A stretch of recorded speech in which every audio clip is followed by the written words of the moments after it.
manifestations of populism across the world.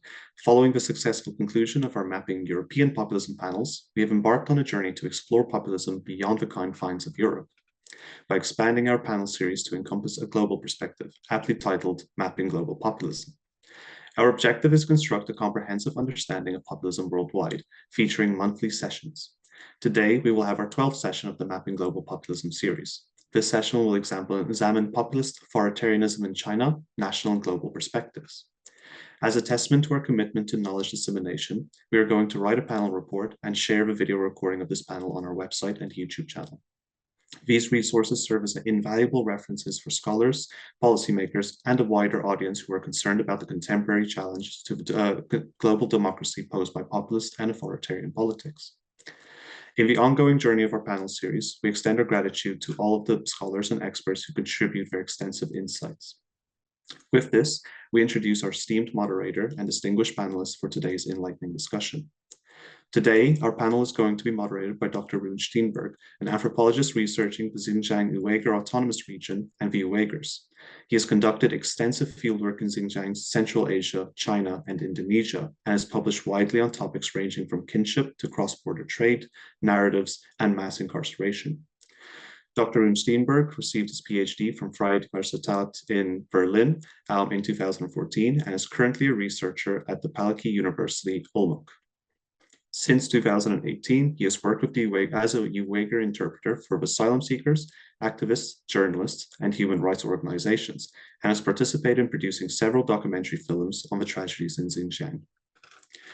Dr. Kuhn He will be our first speaker, who will present the topic, Who Are the People? Populist Articulation of People in Contemporary China.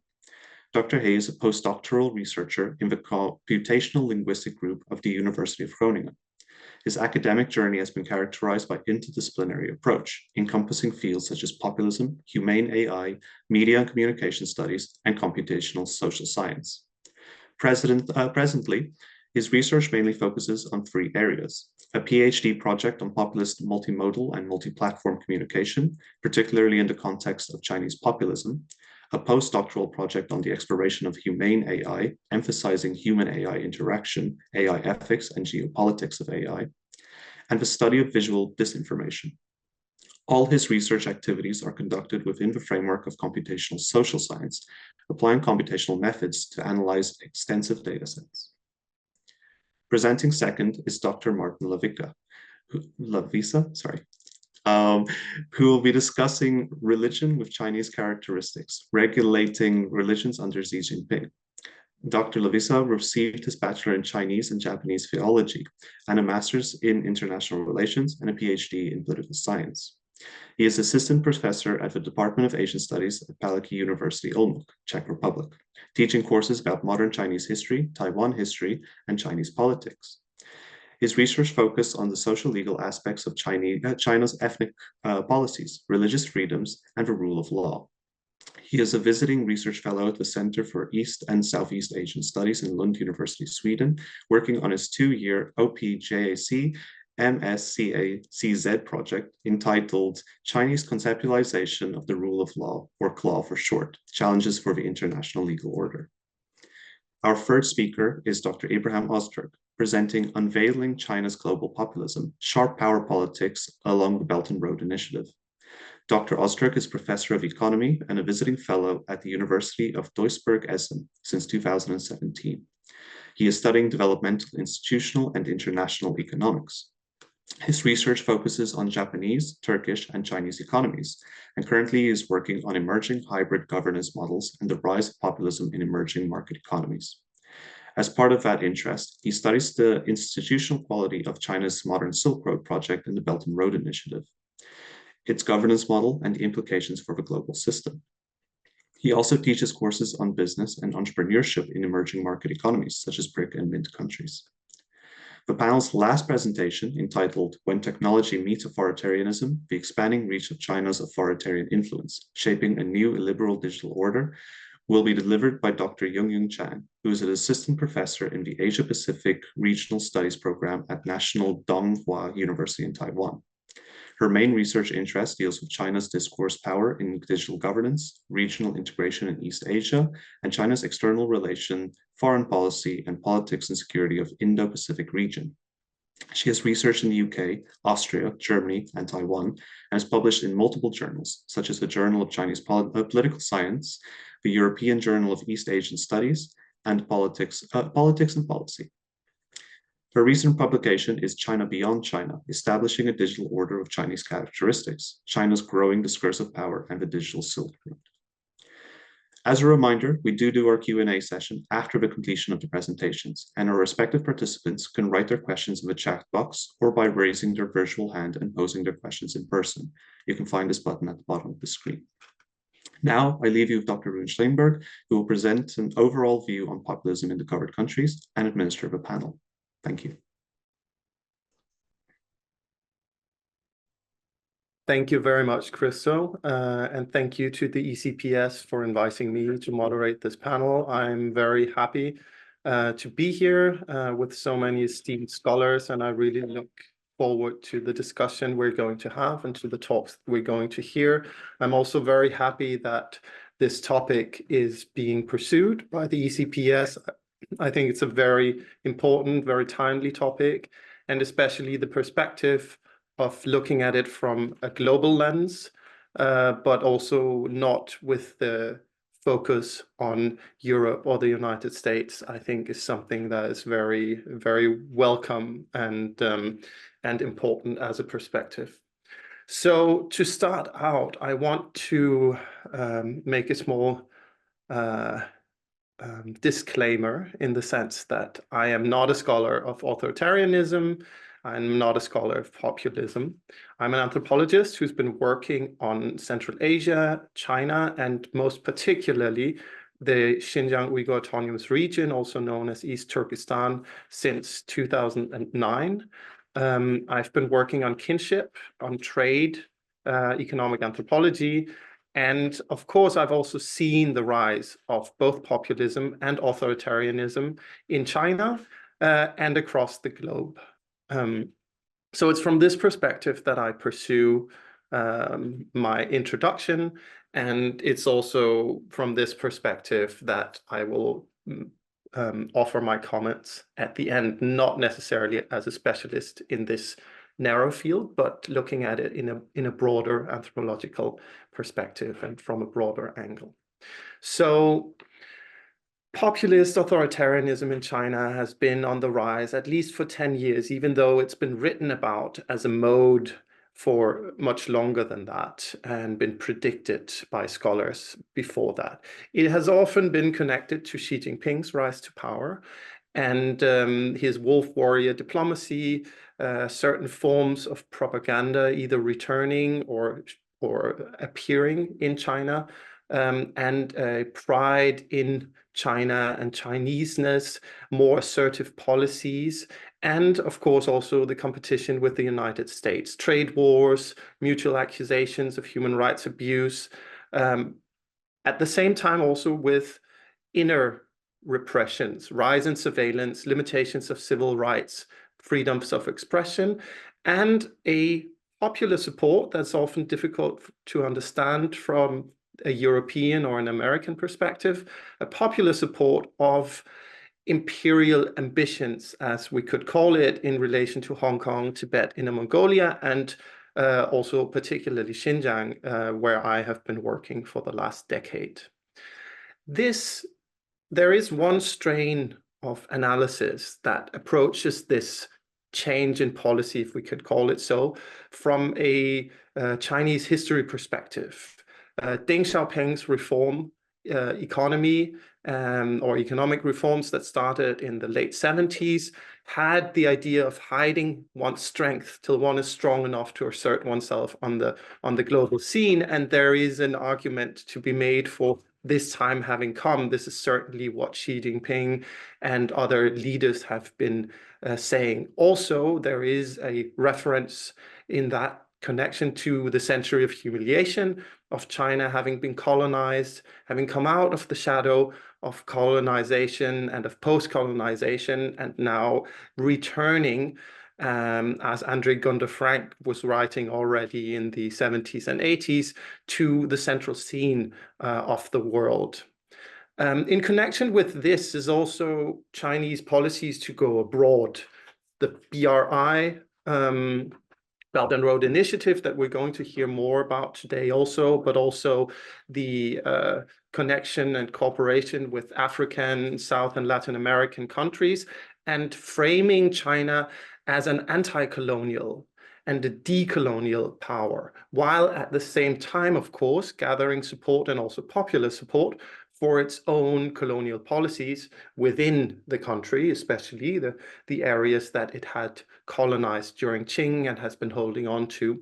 And there are questions in relation to how much of this is state-led, how much of this comes from the bottom, what is the grassroots element in all of this, what is the state-led element in it. There are certain reminders in today's policies of the Cultural Revolution. And the Cultural Revolution, too, was a popular, though state, in a sense, state-initiated, but also with a strong grassroots element in Xinjiang's re-education camps and the campaigns that the Chinese state has been pursuing in Xinjiang. We have seen very strong reminders of the Cultural Revolution and also the breaking up of traditional society, traditional ties to the advantage of a modernization policy pursued by the Chinese government. Scapegoats, both internal and external enemies being brought up, is a big part of populism everywhere. And we've seen this also in the Chinese context. But of course, this is a very different situation than the Cultural Revolution. It comes as China has become a global economic power, and it closes in on the US as the largest economy, depending on which measures you measure it or which criteria you measure it around, and also is in the process of building a military that is in competition with other big powers in the world.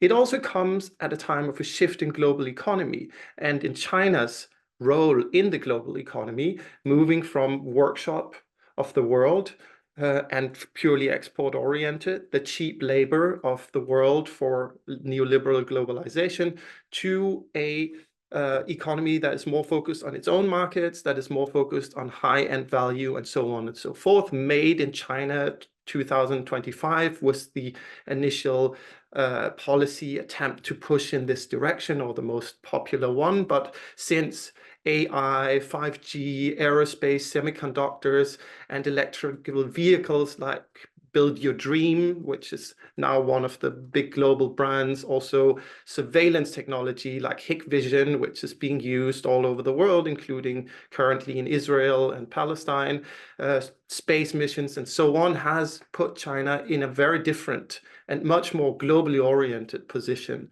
than it was during the Cultural Revolution.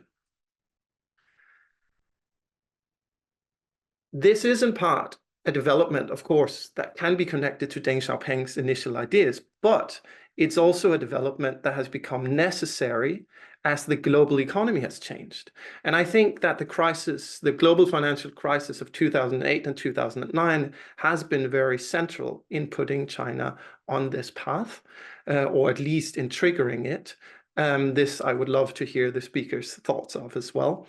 And that, of course, is a global development and thus connects to similar developments in other countries. So the Chinese turn to populist authoritarianism comes in a context of many other countries and many other regions, similar turn to populist authoritarianism. Bolsonaro, Boris Johnson, Trump, Viktor Orban, Erdogan, Japarov in Kyrgyzstan, Duterte in the Philippines, even, and of course, people who didn't get to power like Marine Le Pen, but have still been pushing in that direction, are all to be mentioned, I think, in this context. And even so-called benevolent people like Jokowi in Indonesia and maybe even Lula in Brazil, though not necessarily pushing the authoritarian part of it, are definitely pushing the populist part of it.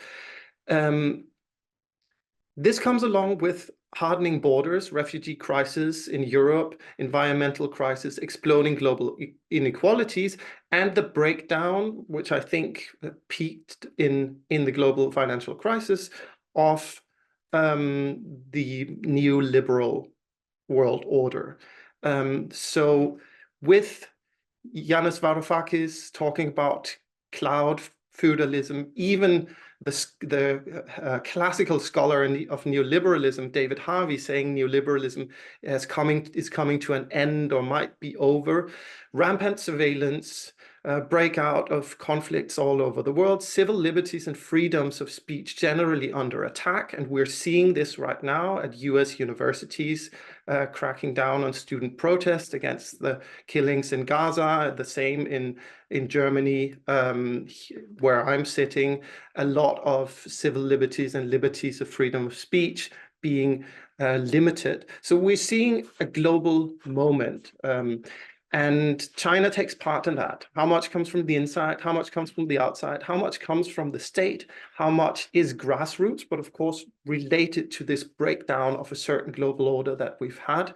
What is the role of the global financial crisis? What is the role of US declining power and Chinese power competition in relation to China?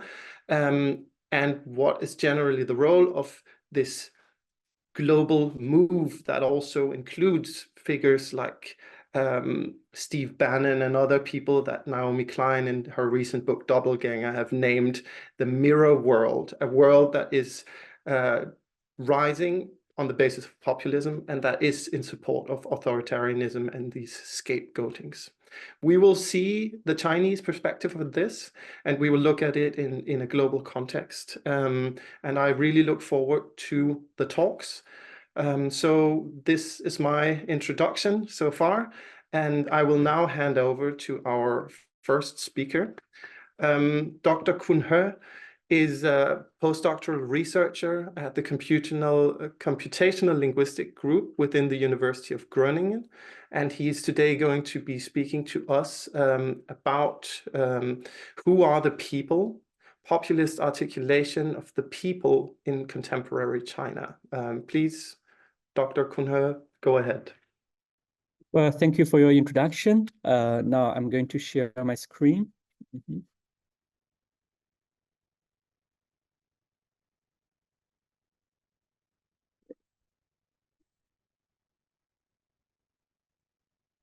Okay, now can you see my screen? Okay, let's see. Yes, we see it.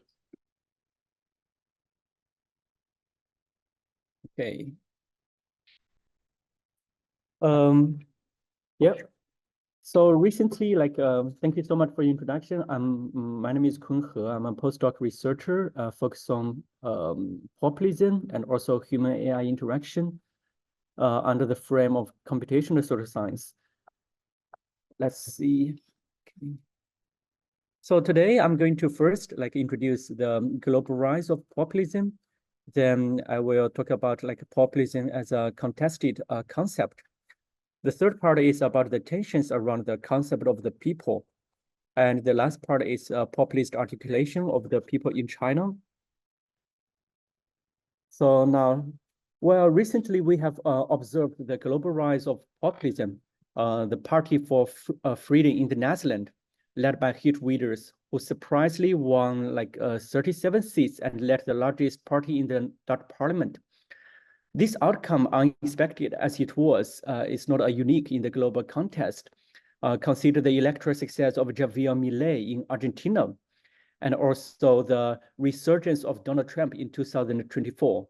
Well, these are not isolated, but events rather part of a larger, complex global phenomenon. So, but what is populism and what makes these populist figures so attractive? Well, populism actually is a contested concept, primarily rooted in its conceptual diversity. Scholars have grappled with various dimensions of populism, including its appeals to the pure people versus the corrupt elite, its critique of established power structures, its rhetoric style, and its left-wing or right-wing orientations. So the absence of a consensus on these core elements has led to the development of multiple approaches or framework for understanding populism, including but not limited to populism as an ideology, as a strategy, as a discourse, political style, or social movements.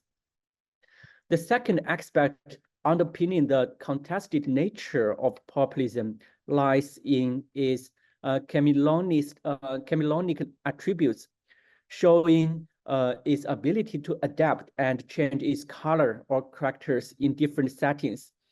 This chameleon-like ability of populism allow it to manifest across a broad spectrum of political, social, and economic landscape, and resonate with the different local context to respond to different grievances.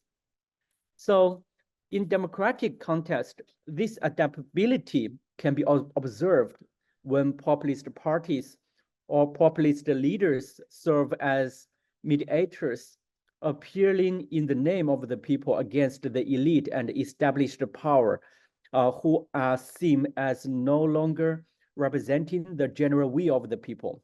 While this top-down understanding of populism is perhaps most prevalent, and populism is also observed in the bottom-up global grassroots movements, rather than being orchestrated by a hierarchical structure or charismatic leaders.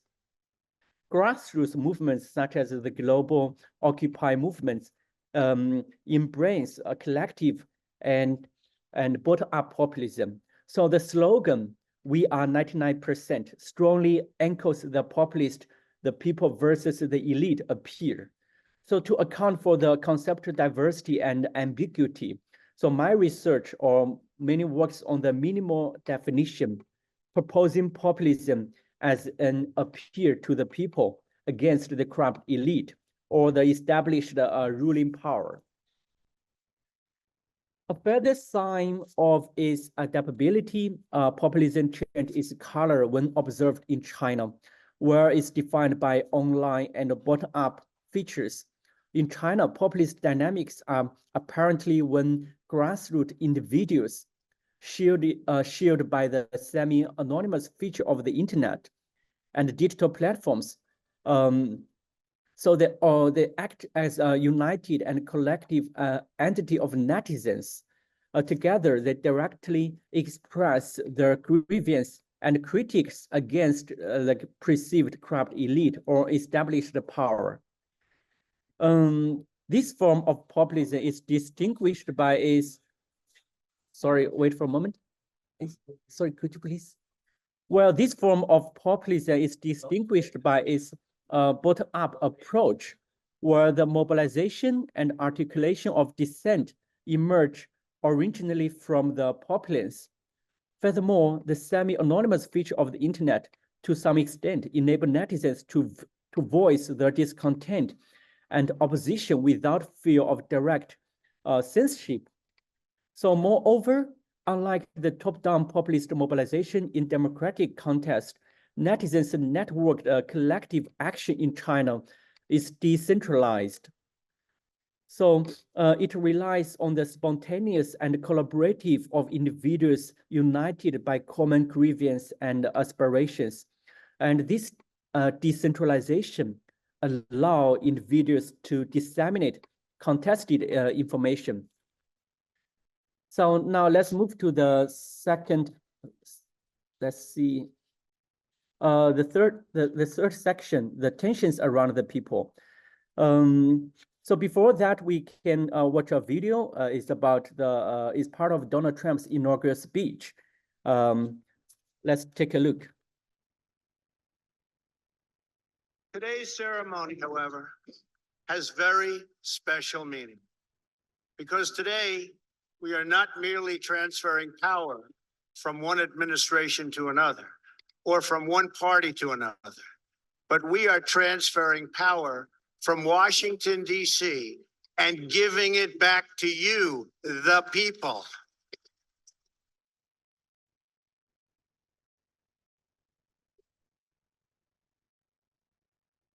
For too long, a small group in our nation's capital has reaped the rewards of government, while the people have borne the cost.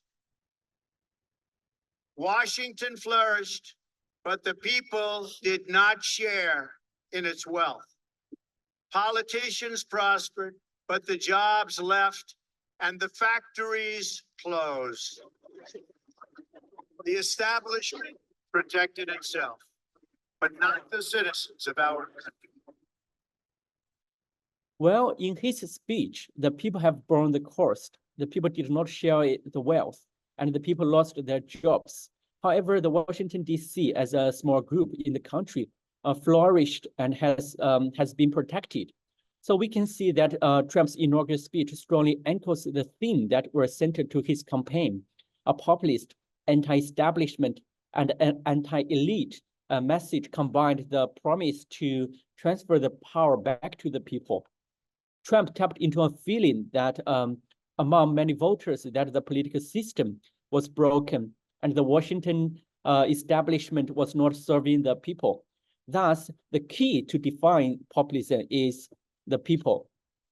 But now, what are the tensions around the people? Well, conceptual tensions around the people primarily manifested along two axes, the vertical axis of power and the horizontal axis of boundaries.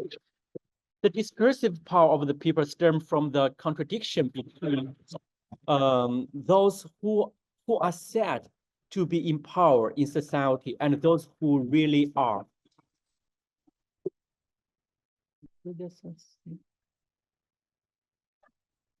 According to the modern democratic theories, legitimacy and political power rest on the sovereign people, who are at least the titular holders of social power. This understanding also underpins populist argument that politics should be an expression of the general will of the people. Thus, by claiming to represent the general will of the people, populists associate themselves with this moral priority and feel empowered by the majority support. So in practice, well, whether seen as individuals or as a collective body, people are not the actual wielers of the power. The actual holders of power are those corrupt elite who are defined on the basis of power, including those who holding leading positions within politics, economy, and the media and the art. The demarcation surrounding the people have allowed it to be conceptualized as both inclusive and exclusive. When the people is framed as a relatively inclusive concept, it is unifying, capturing as many people as possible. However, the inclusive concept of the people also contribute to the cognitive ambiguity and practical tensions. On the one hand, the larger the scale, the more we need to treat the people as a united abstract construction. On the other hand, abiding by the mechanism of representative democracy, individuals are compelled to submit the sovereignty rights to the collective body and will. Because populism operates in national context, being part of a nation and sharing its characteristics are the primary criteria for belonging to the people. The national characteristics of the people exclude others from it. This exclusive concept of the people derived from a political subjective identity and distinction personally characterized, rooted in the idea of the nation. In addition, the exclusive understanding of the people also refers to the common people in general, including the poor, underprivileged, and the excluded. So in the context of China, like online and bottom-up populist articulation often revolves around three meanings. The first meaning of the people is the people as Chinese nation. When an exclusive concept, it excludes foreign others and those elite who are seen as betraying the Chinese identity. So drawing on a historic sense of solidarity, the people as Chinese nation function as an ideological glue to mobilize followers and protest against external others.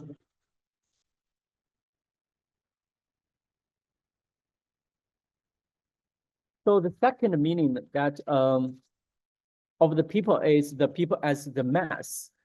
So this concept is characterized not only by an anti-intellectualism associated with an effective aversion to the scientist and expert, but also through support for a satirical subculture advocated by the masses that challenges the hegemony of elite-dominated cultural production and cultural institutions.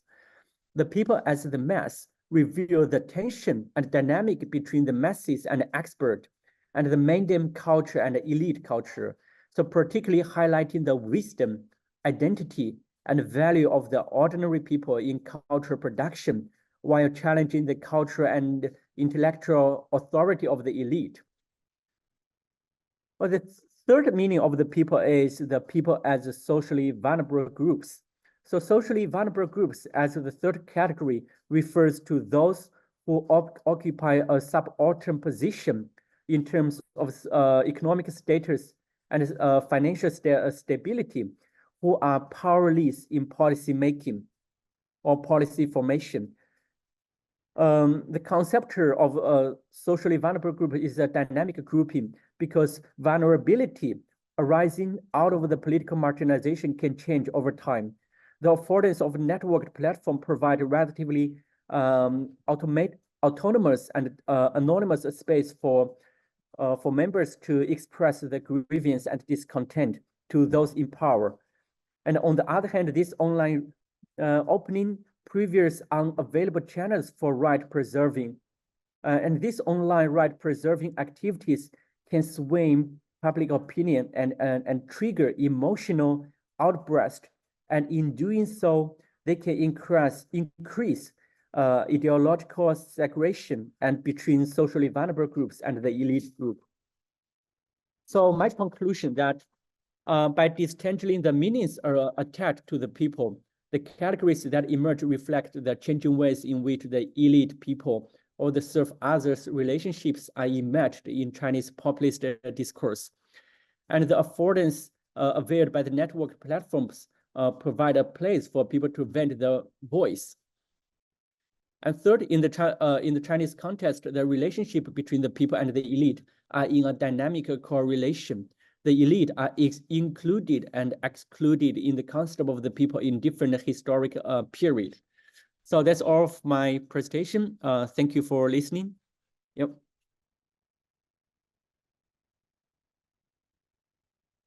Thank you so much, Kunhe, for a very informative and great presentation. We will have our Q&A session at the end of all the presentations. So everyone who has a question, please hold on to it. You can write it into the chat, or you can keep it in mind for the end.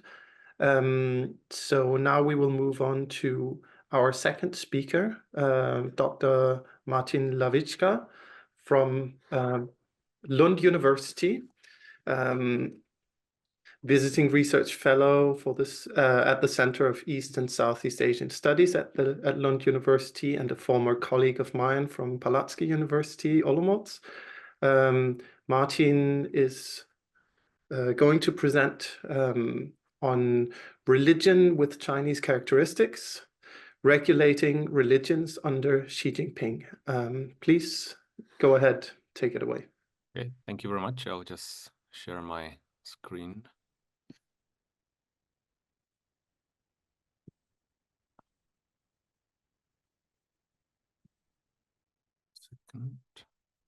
Yeah, looks good. Okay, so thank you very much. And first of all, I would like to thank the organizers from the European Center for Populism Studies for putting together this online panel and for having me. China is certainly not the country with the best human rights protection record, including the freedom of religion. Despite that, the number of religious believers in China has been steadily rising, which on the one hand poses serious challenges. On the other hand, it also offers opportunities for the Chinese leadership. Therefore, the title of my presentation is Religion with Chinese Characteristics, Regulating Religions under Xi Jinping. And I plan to talk about the current developments in Chinese government policies aimed at religious practitioners in China. So I think it's always a good start to remind us that the Constitution of the People's Republic of China explicitly prohibits discrimination and oppression against any nationality and guarantees all its citizens the freedom of religious belief. Moreover, as a permanent member of the UN Security Council, China should also play an exemplary role in promoting the UN Bill of Rights. Of course, this also applies to the other UN members, but today we focus on China. Despite the constitutional protections and international obligations resulting from numerous human rights covenants China signed or ratified, which you can see in the table, a significant number of observers, including United Nations bodies and international NGOs, have consistently highlighted the more troubling reality of religious freedoms in China. In recent years, we've seen disturbing reports, especially about the Uyghurs, a predominantly Muslim group living in the Xinjiang Uyghur Autonomous Region, also known as East Turkestan, outside China proper. Reports about the incarceration camps, enforced labor, and women's sterilization made it to the headlines of the most renowned newspaper outlets and TV channels. Moreover, in 2022, the UN Human Rights Office concluded in the report on human rights in the Uyghur region that the Chinese state might be responsible for committing crimes against humanity. It seems, however, that the so-called blaming and shaming strategy to force a country to change its problematic policy no longer works, especially when dealing with a major power such as China. So while the recent media reports have been predominantly focusing on the situation of Muslim Uyghurs, it does not mean that the other permitted religions in China are avoiding repression by the Chinese state and are not closely controlled. The party state's restrictive approach to religious affairs has intensified under the leadership of Xi Jinping. However, China's leaders have not changed their general attitude towards religion since the early 1980s. Of course, from today's perspective, the 1980s looks like a golden age of religious revival in China, especially compared to the denigration of religious practice during the Cultural Revolution. Nevertheless, the 1982 party directive known as Document 19, which you can see in the slide, clearly states that the religion is a relic of history and instrument of oppression by feudalists, reactionaries, and capitalists, and that eradicating religion in China would be a lengthy endeavor. So it appears that Xi Jinping's administration hopes to accelerate this process. At the 2016 National Conference on Work related to religious affairs, Xi Jinping specifically mentioned the need to strengthen the level of rule of law in religious work. He chaired the 2016 conference himself, signifying the prominence of religious issues for his leadership and most probably his dissatisfaction with the current situation. So in his speech, he stated that CCP members must act as unyielding Marxist atheists, consolidate their faith, and bear in mind the party's tenets. So this unsurprising stance also clearly illustrates that the party is above the law in China because the CCP members are required to be atheists. However, according to the Article 36 of the PRC Constitution I showed at the beginning, all citizens shall enjoy freedom of religious belief. In the 1980s, 1990s, the enforcement of this rule was more flexible, particularly among cadres in areas with predominantly minority populations. However, that leniency is no longer an option. So the Communist Party views religion with suspicion and believes that foreign forces can use it to undermine the government. It's not surprising that the former State or National Administration for Religious Affairs, in short SARA, its director, the former director Wang Zuan, stated that Western countries use religious human rights to distort China's religious situation and infiltrate China with different ideologies, attempting to change China's political system. And therefore, according to him, the party must guide religions to adapt to a socialist society and localize, in other words, sinicize it Plus, religions must fully recognize the leadership of the CCP and adhere to the path of socialism with Chinese characteristics. I will mention the State Administration for Religious Affairs again later, but this institution was basically incorporated into the United Front Work Department in 2018. And this organizational change signified the importance of the agenda for the Communist Party, and that the party wanted direct control over the religious affairs in China. So the Communist Party's long-term goal is to gradually reduce the role of religion in Chinese society. Meanwhile, the party tries to utilize religion for its own goals. So the Chinese strategy is not only about controlling or repressing, but also about utilizing what basically you cannot destroy. But how can China do that? For example, it ensures that religious personnel favor political leadership, pledge their loyalty to the party, and use the correct patriotic teaching to influence religious practitioners. In recent years, we've witnessed an increasing number of religious restrictions targeting not only Uyghur Muslims, but also increasingly encompassing a wider range of religious practitioners across China. So therefore, in today's presentation, I plan to address at least some of these recent policies and laws and examine the so-called Chinification of religions and show the shrinking space for religious believers in today's China. So in the 2016 National Religious Work Conference I mentioned already, Xi Jinping highlighted the need for China's religions to adhere to the path of Sinicization and embody the nation's unity, patriotism, and excellent traditional culture. The party has since incorporated these ideas into its own doctrine. So within the last 4 to 5 years, basically, the State Administration for Religious Affairs has issued 7 distinct management measures addressing various aspects of religious affairs nationally. These include measures related to religious groups, Hajj pilgrimage for the Muslims, religious clergy, religious education institutions, online religious information services, and venues for religious activity. So the table shows the proportion of topics addressed in actually all of the 19 management measures available at the SARA website published by the State Administration for Religious Affairs, with a significant portion dealing with religious activity venues and religious education institutions. As I mentioned earlier, ensuring that religious teaching does not undermine the party state leadership is crucial. Therefore, it's necessary to ensure that the religious personnel is properly selected and trained to convey the correct ideas to the religious followers. Thus, the party is clearly concerned about the institutions providing religious education to future religious personnel. The 2021 management measures for religious education institutions state that providing religious education must reflect Chinese characteristics. The educational institutes are tasked with nurturing patriotic religious talents who can reliably interpret religious doctrines. Moreover, religious schools should provide necessary conditions for CCP staff members to establish grassroots party organizations and carry out activities. In the same document, we can also read that courses offered at this institution must be divided into general and professional. The proportion of general classes shall not be less than 30%.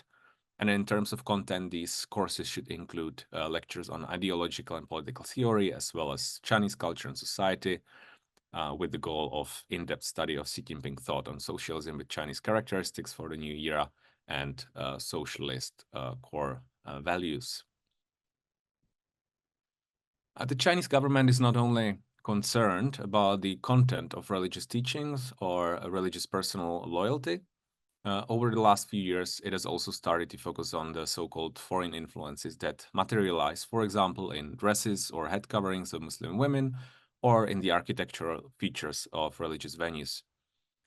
You've probably seen numerous reports about the removal of distinctive architectural features of mosques, such as domes, minarets, and even crescent symbols, which the party state views as a reflecting foreign or even radical influence over domestic religious adherents. So this slide shows the example of the Weizhou Grand Mosque in Ningxia or the Sunyi Mosque in Beijing, basically before and after the Sinicization of those buildings. Less than a week ago, I published a short article for China File about the recent amendment of the Xinjiang Regulation on Religious Affairs. And according to the newly added article, religious activity sites that are newly built, renovated, expanded, or rebuilt should reflect Chinese characteristics and style regarding architecture, sculptures, painting, decoration, etc. So similar wording was already present in the 2023 administrative measures for the management of religious activity venues, but with these amended regulations, these objectives made their way into the actual state law. So what is the future of religion with Chinese characteristics? Now we are observing how China implements new measures to de-religionize the religions and recreate their organizational structure to reflect the party-state administration of defined tasks, responsibilities, and punishments.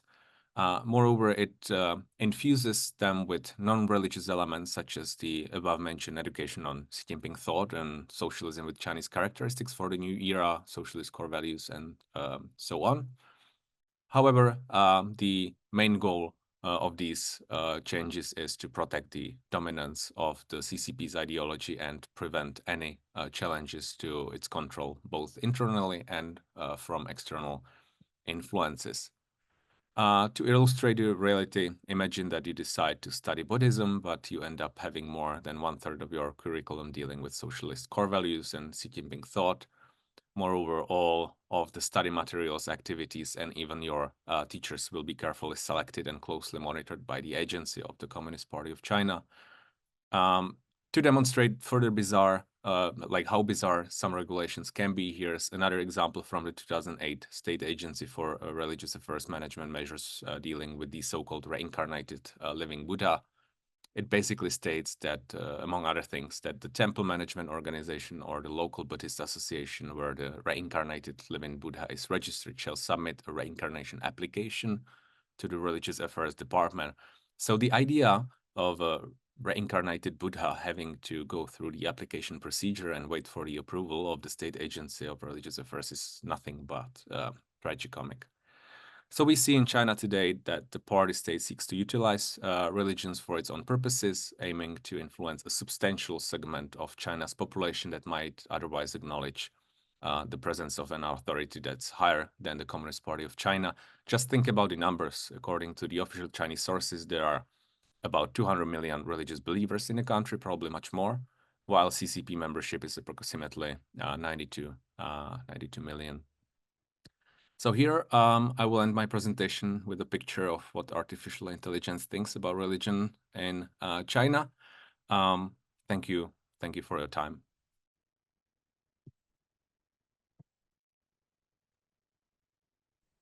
Thank you very much, Martin. It's fascinating, and I hope you will be able to, in the Q&A session, tell us a little bit about your last picture there and how it was generated. So I'm curious about that. But also thank you very much for very informative talk. There are many things to be approached and taken up from that. Again, we will do that at the end of the session in the Q&A, so please hold on to your questions, write them into the chat or use the Q&A function.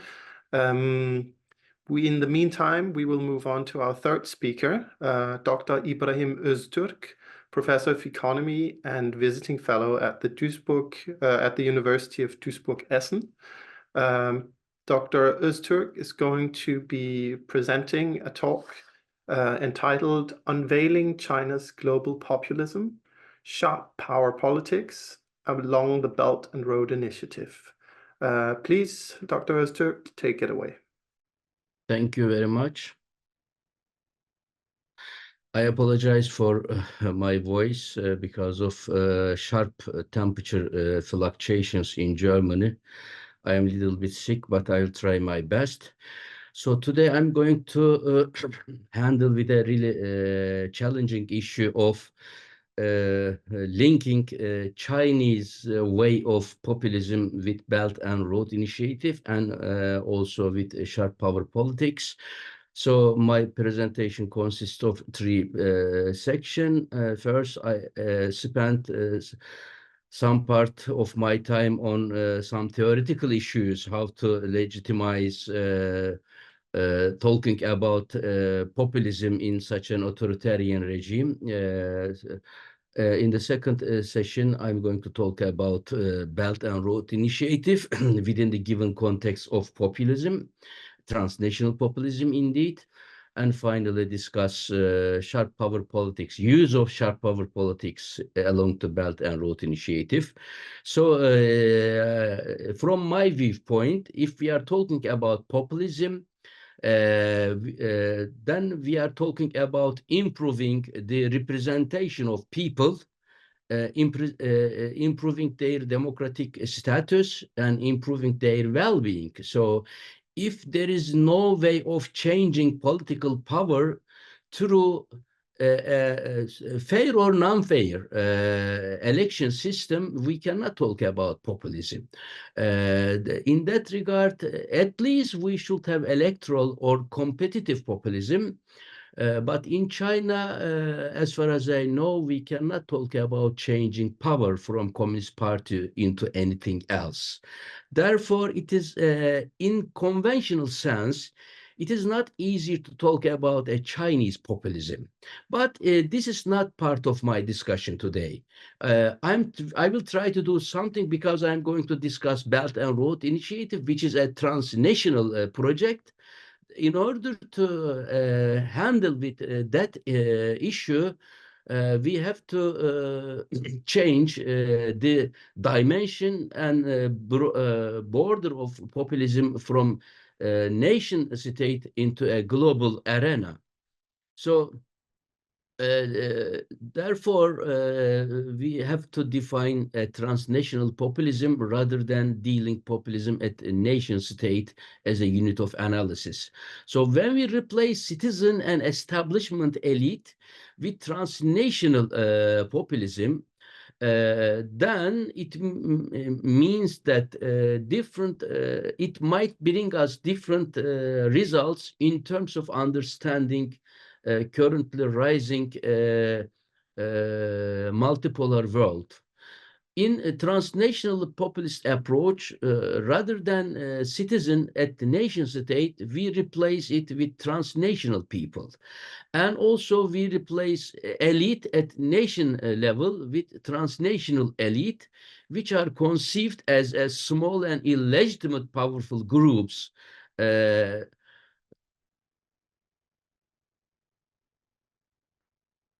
So when we want to replace national populism with a transnational populism, 5 conditions must be considered. The first issue is to replace of nation scale as a unit of analysis for populism with global scale. The second condition is the invention of a transnational people rather than people within the state, within the borders of a nation state. By the way, when I talk about citizens, it does not represent an element of nation state. I am using the term citizen, those who are deprived of power, who are deprived of good representation in a political entity. So in order to create a cross-border populism, transnational populism, we have to distinguish populism from nationalism in conventional sense. Otherwise, we cannot talk about a transnational populism. And by theoretical speaking, citizen does not represent the element of a political unity, such as nation state. The third important element is the definition of an establishment or elite on a worldwide scale, which I'm going to try for China. And fourth element is a political agent who defends the interest of the global citizens against the establishment and establishment elites. And finally, the rhetoric developed by this agent advocates systematic change for the masses of global citizens. What that agent is offering us, what kind of representation mechanism is offered for the citizens of the world, in other words. Indeed, one such a transnational effort to understand populism has been exposed by Democracy in Europe 25, which is abbreviated as DM25, launched by former Greek Finance Minister Yanis Varoufakis, which seeks to construct a transnational left political project to democratize Europe. Its construction of a European people against an international elite, however, raises questions about populism's potential beyond a nation state. I don't have time to go into details of that DM25 movement as a representative of transnational populism. Just I will mention some main dimensions of that movement.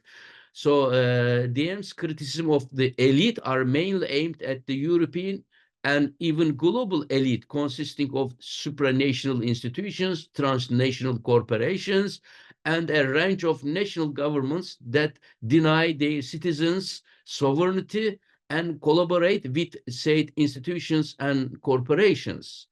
And DM25 offer European citizens will vote for the European Constitution to represent them.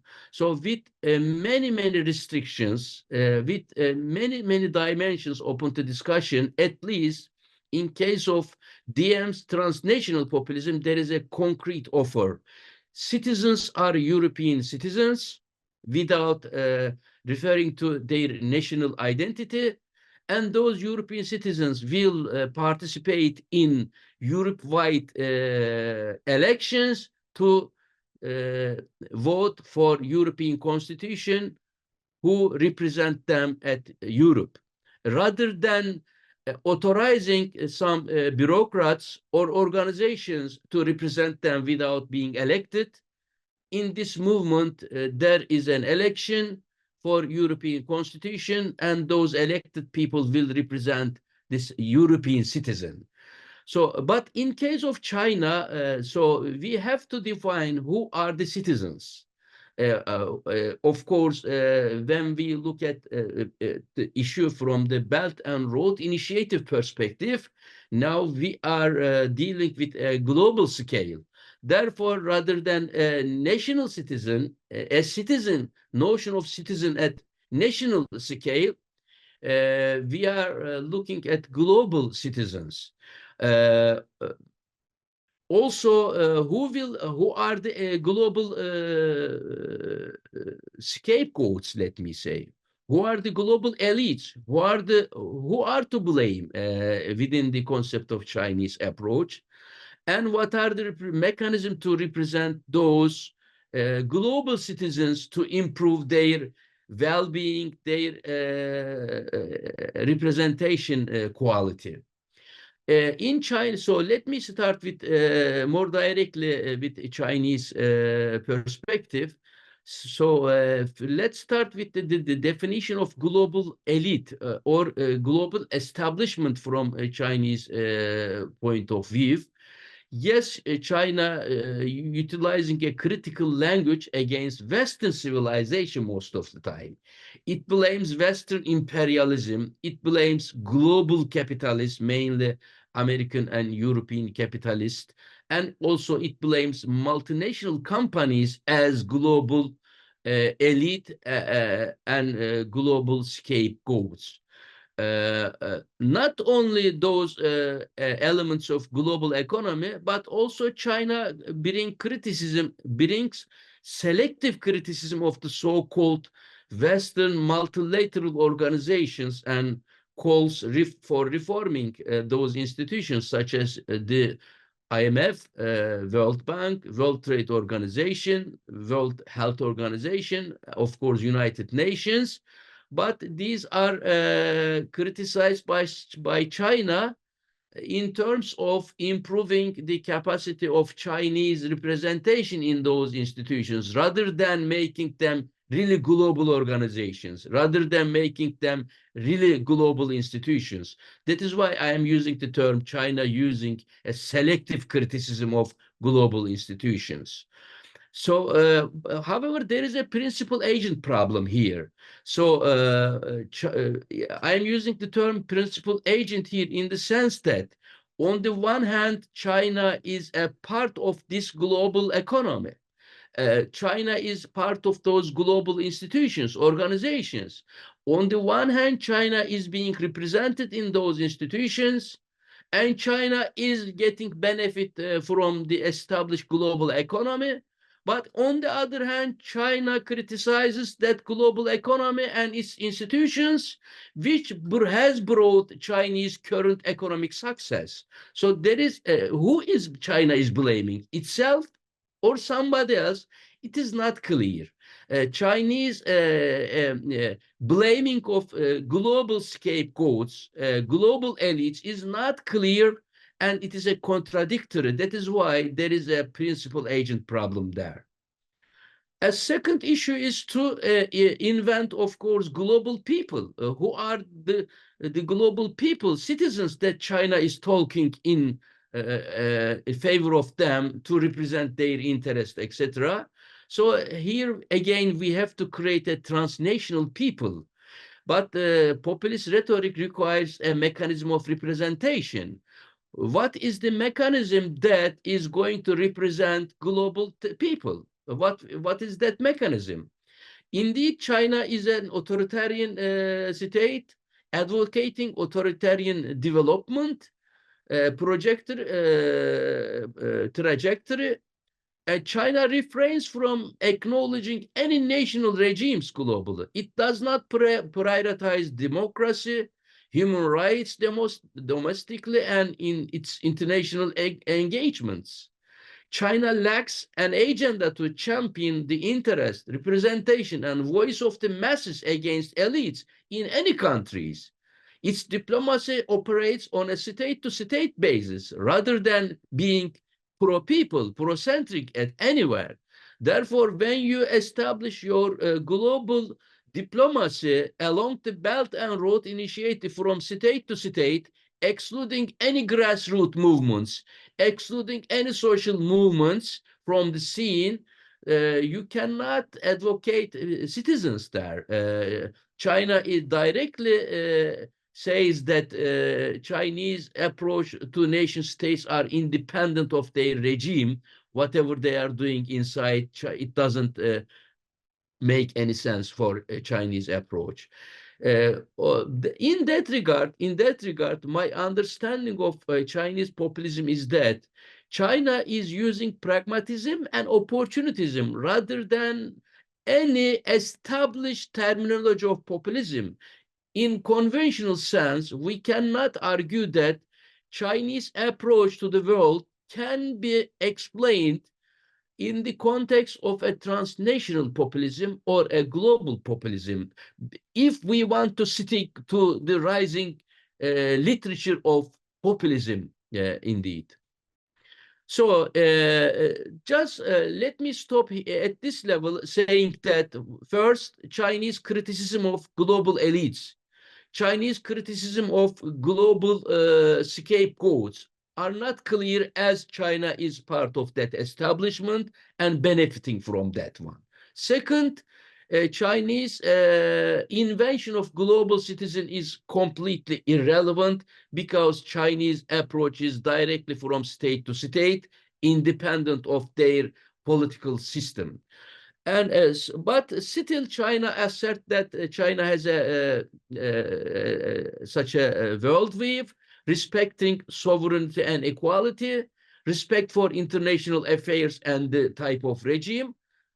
But China offers a collaborative globalization along the Belt and Road Initiative, composed of 3 items: community of shared destiny with a harmonious society, mutual consultation, joint construction, and share benefits, a win-win game through one belt, many receipts. Even if these are very, very romantic way of explaining Chinese perspective in Belt and Road Initiative, in reality, Chinese Belt and Road Initiative offers us something quite unusual. First of all, it is non-institutional in governance. Who is governing what? Indeed, unlike the Western rule and contract-based governance, Chinese approach evolves through memorandum of understanding with quite unclear terms and conditions, especially in weak authoritarian states. It is quite flexible, it is open-ended, and it calls for continuous renegotiation. From Chinese perspective, these are positive dimensions of Belt and Road Initiative, but I will argue that these are not positive dimensions explained in the Belt and Road Initiative, because there are many projects, mainly in extraction, construction, transportation. There are many other sectors, but the big part of Belt and Road Initiative projects are in those 3 sectors. Those projects have a very big size. They are very much complex. In those projects, different authoritarian, non-democratic governments are involved. There are a number of contractual links, and the concealment of work and entrenched national interest offer opportunist approaches for skimming, corruption, fraud, and money laundering indeed. Especially in a limited local capacity and other asymmetries, Chinese offers do not come into reality, because non-transparent and authoritarian governments concession sovereign state guarantees to Chinese projects, and weak administrations result in, unfortunately, something which is not good for global citizens. Dr. Ozturk, yes, I would please. like to ask you to move towards your conclusions, please. Okay.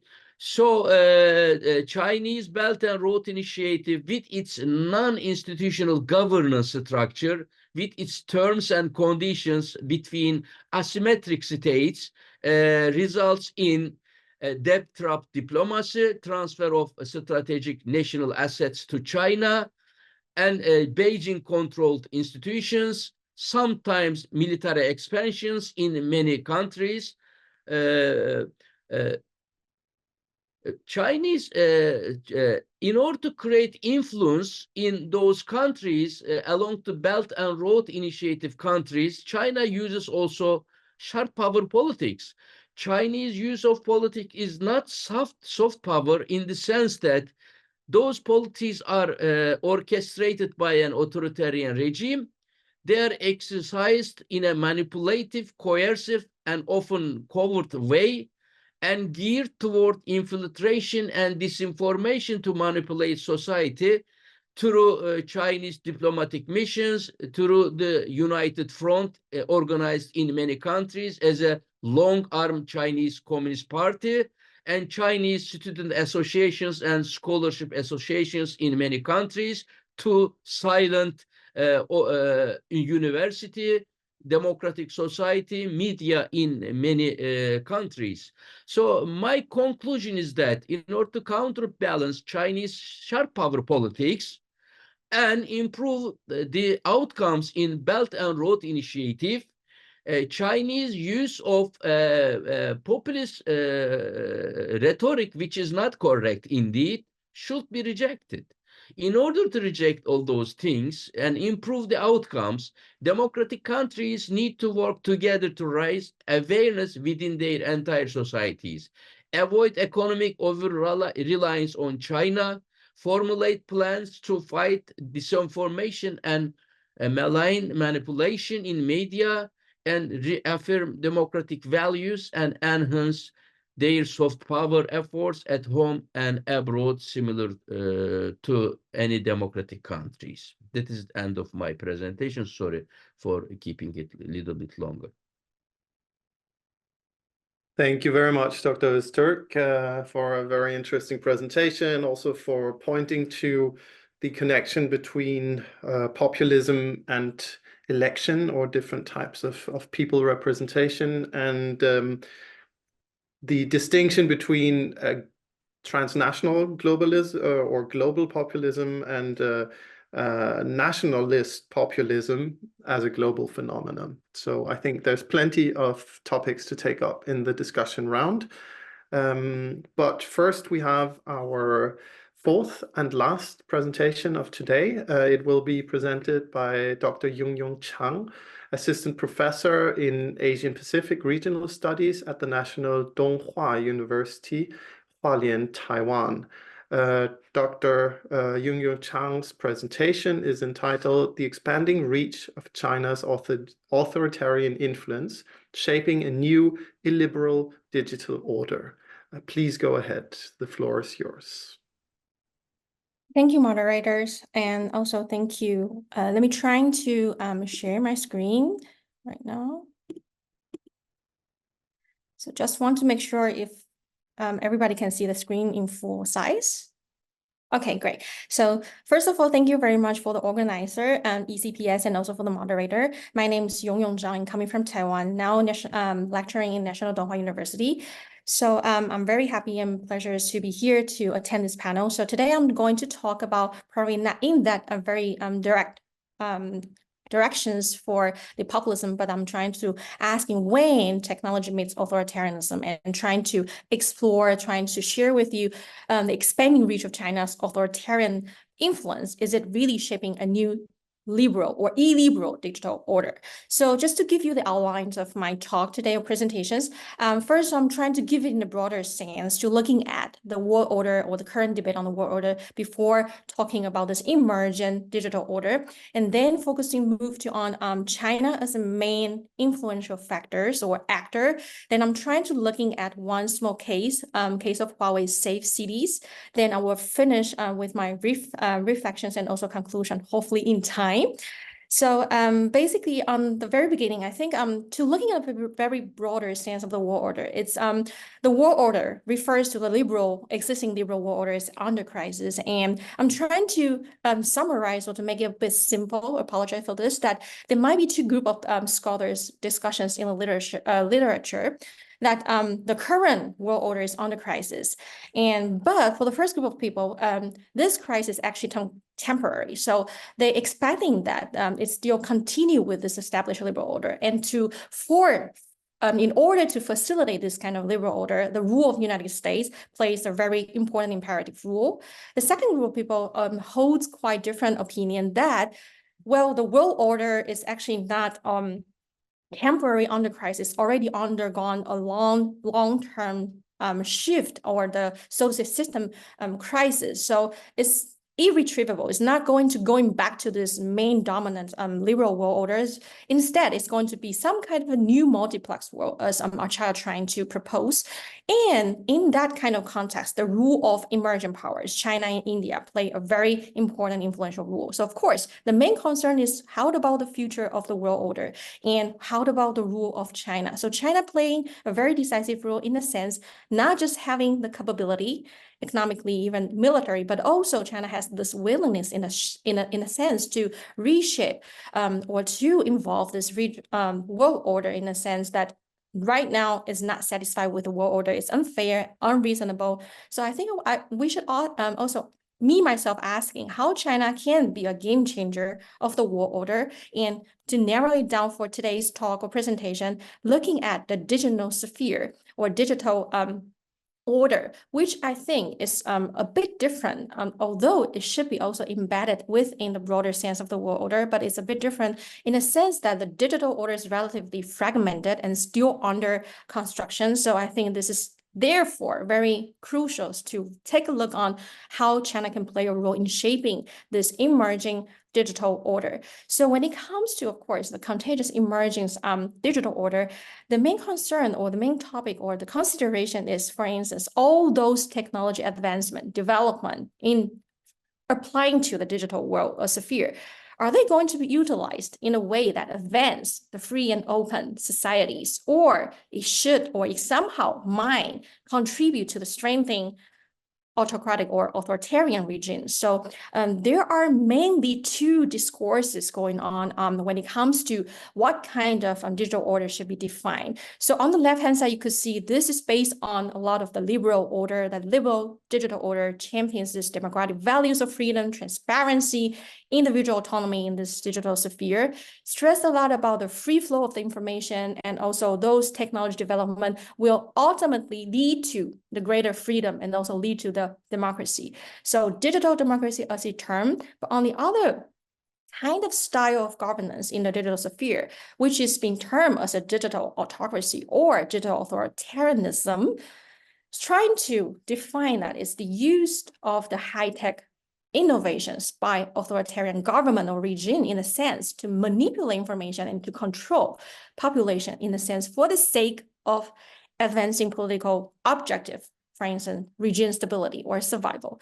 And in this particular context, of course, security and stability, national stability and national security outweighs the internet freedom. And following this logic, it is not the citizen or individual who are empowered by the technology advancement or in this digital world, but it is state who can access and who can ensure or utilizing the technology to fulfill its purpose. And what makes this digital order somehow also contagious in a sense is because if based on this liberal sense or liberal defined digital order, it is still not clear when it comes to definition in the sense that technology advancement or technology development always outpace the existing legal and regulation system. But at the same time, China is also increasing its influence together with the Chinese tech firms in shaping various digital ecosystem. So looking at China's expanding influence, first of all, domestically, you could see already within China, there are various ambitions, various visions or initiative trying to stress a lot about becoming a cyber superpower.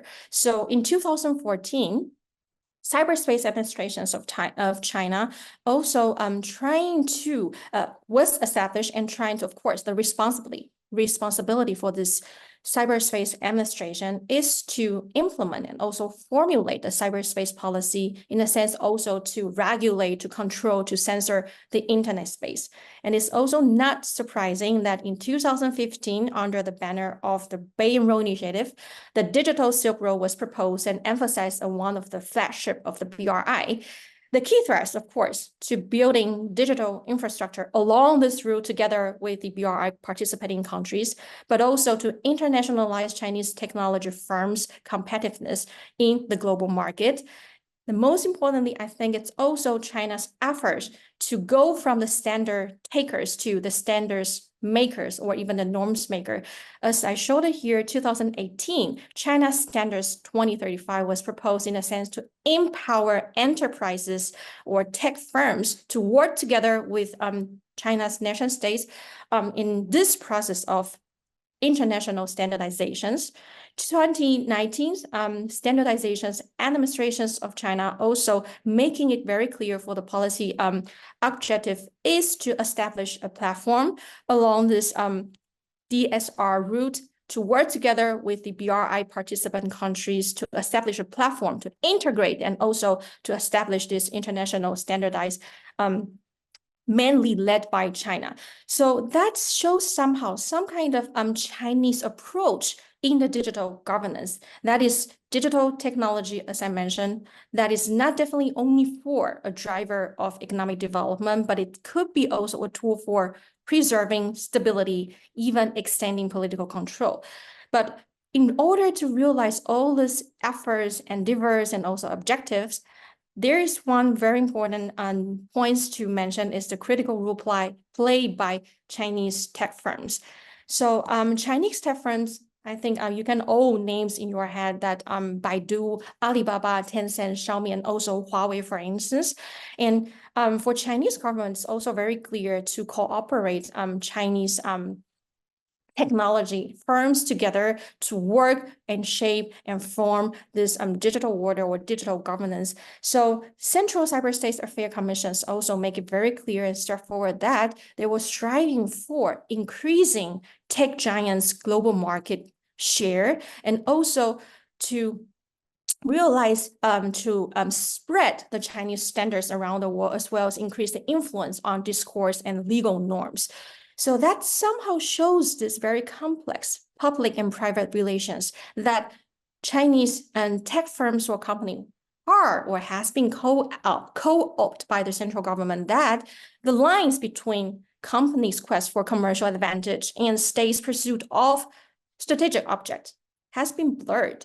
And to list some of the interesting point is, first of all, it is somehow required that a party branch or committee should be established in Chinese tech companies. So without particular regulations or the process of transparency, it also means that government might also involving in the process of decision-making and also directions of the company.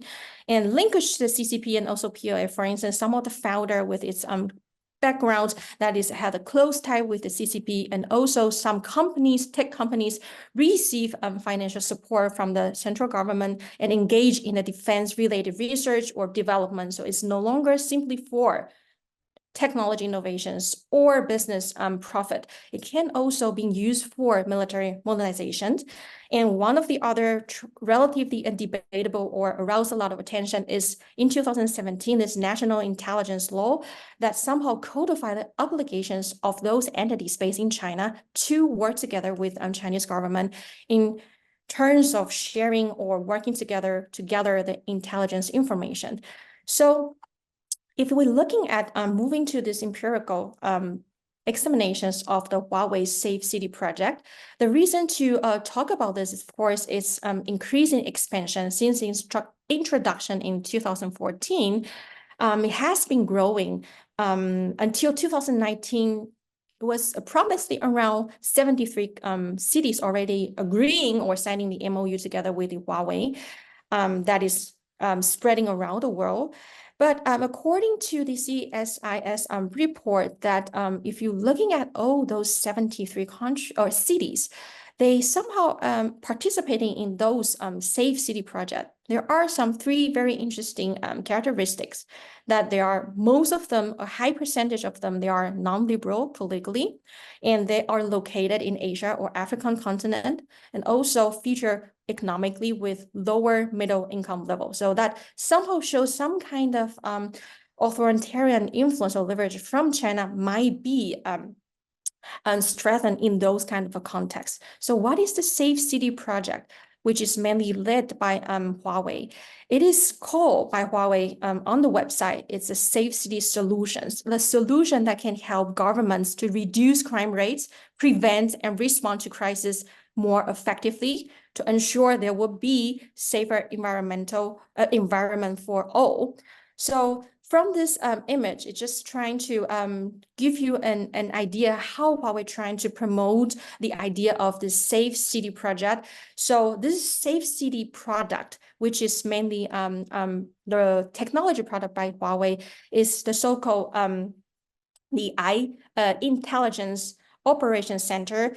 And Huawei described it as some kind of city, the brain of the city. And this brain of the city will somehow make sense of the input, which is being made by the nervous system of the city, network cameras and other sensing devices, to decode or to interpret the information and understanding information to the police station and also to the municipal cities, in a sense, to ensure stability and also safety in that city.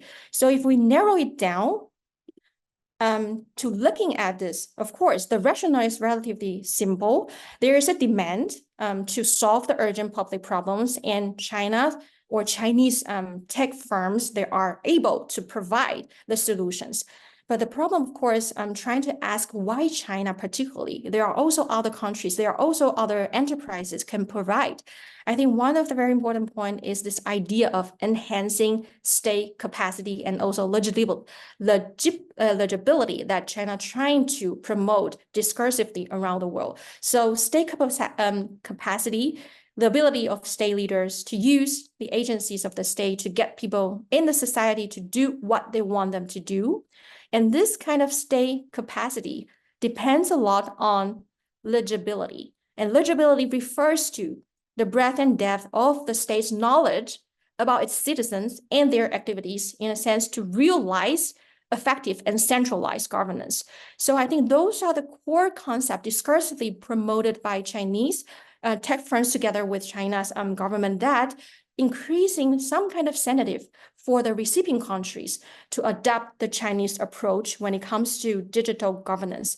So if we narrow it down to looking at the case in Kenya, so capital city, Nairobi, was one of the first cities that in Africa to deploy this Huawei Safe City, and it also became part of the main project of the Digital Silk Road. Similarly, under this framework, demand and supply, that Nairobi is actually having this bad reputations of a steady rise in criminal activities that is even being called as Nairobi. So in order to tackle those problems, well, Huawei provided solutions, or surveillance, integrated urban surveillance systems, include the installations of thousands of security cameras by Huawei. It is a cooperated project. It's not just about Huawei, involving also government of Kenya and also the leading company, Safaricom in Kenya, and with financial support granted by the Chinese government. The current situations, around 2,000 Huawei surveillance cameras citywide, all sending data, documenting data, interpreting data to the police station. How about the result? According to Nairobi's reported crime rates and also the investigations and questionnaire made by the Agile Institute in 2023, there is no significant improvement in terms of reducing crimes. So started to wonder, is it really providing the Safe City project solutions or actually repercussions? So while implementing those Safe Dr. City... Chang, I would like to ask you to slowly wrap up the presentation. Thank you. Sure. So first of all, the issues of the transparency. There is no sufficient data protection laws in Kenya when the project was implemented. The law was released in 2019, but still not fully implemented. And there's no check and balance when this kind of surveillance network is operated. So how about those data protections and privacy issues? Not to mention all the secrecy surrounding the surveillance system might complicate the trust between citizens and the state in Kenya, which also have a long-term effect on, let's say, state building in Kenya. So the last slide from my side, I think I would like to mention this Safe City, this kind of project or this kind of technology products provided by China tech firms. It's easy to understand from the rationale of demand and supply. It is nothing that Chinese government or enterprises trying to impose the recipient country to accept. There's a demand and there's a supply. So you can see I listed here the level of the democracy of freedom and the adoption of the Safe City project is not correlated. So for instance, two of the German cities also involving in those agreement, even though they withdraw Duisburg and also Gelsenkirchen. And the second point, connections between adapting those technology products, will they reinforce authoritarian governance in that recipient countries? To be honest and to admit it, there is no direct connections and there is no proof to show there is a correlations around this particular point. But even though there is no direct proof, I think those Chinese tech firms with those projects, it can be somehow useful in the future for the political leader domestically in that recipient countries, or even for the Chinese politicians to go beyond simply protecting order or maintaining stability. So I think the future prospect for considering shaping this emerging digital order is to pave more or to delve more into this investigation that the scale and directions of Chinese take authoritarian impact in different political environment, not necessarily only in authoritarian context, but it could be also in democratic one. The second point is, it seems to be that there is going to be a divided global technology ecosystem, and those two divided one couldn't be operatable together, and also political divided, ideology divided, it somehow brings an instability when it comes to digital order and makes the rest of the countries a difficult situations or even a difficult choices to make. So I think I will simply stop here and thank you for your attentions, and I'm very looking forward to the further discussion. Thank you. Thank you so much. Thank you very much for a very interesting presentation that this time highlights the role of surveillance and the transparency of both state and private companies in running our data, surveilling us. It's something that affects all of us because we carry around and right now are using some of the main means of surveillance that are available to states and companies across the world, including our smartphones and the computers that we are actually watching this on in this very moment. So thank you very much for drawing that attention and making those connections. And we have now come to the Q&A session. You can raise your hand and ask a question directly. I will give you the word. You can raise it either digitally, as two people have already done, or you can raise it also in person directly on the screen if you're on. You can also write your questions into the chat. I think everybody should have access to the public chat. And then I will read them out loud or give you the word if you so choose. So yes, please. I unfortunately don't see your name, but the ECPS scholar, go ahead and ask your first question. Sorry, I forgot to rename. My name is Selçuk from ECPS. I want to thank you for all these fascinating presentations. They were all excellent and enlightening. I want to ask Professor Lavička, that was a very interesting presentation. Thank you very much. How much has the Chinese administration been successful in controlling religion, in particular Islam and religion in general? And you also said that the Chinese administration is trying to control if they cannot destroy.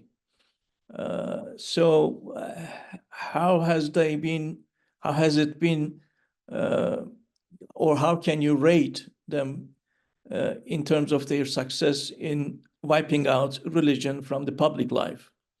Thank you. Okay.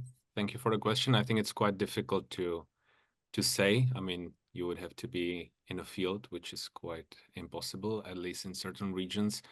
But obviously, wiping out the religions, it's not really working out in a way that, at least according even to Chinese numbers, the number of religious believers in China is rising.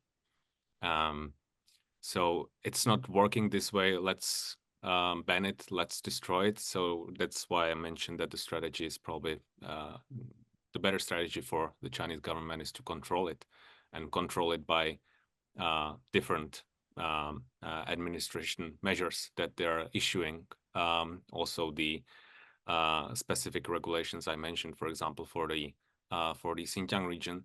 So yeah, it's difficult to say. I mean, they're certainly trying to make to control everything. So if you read the measures, they're not just about who can teach, what you can say, but it's also about accounting. It's about different fines, whether you can accept donations. If you accept donations, it has to be approved.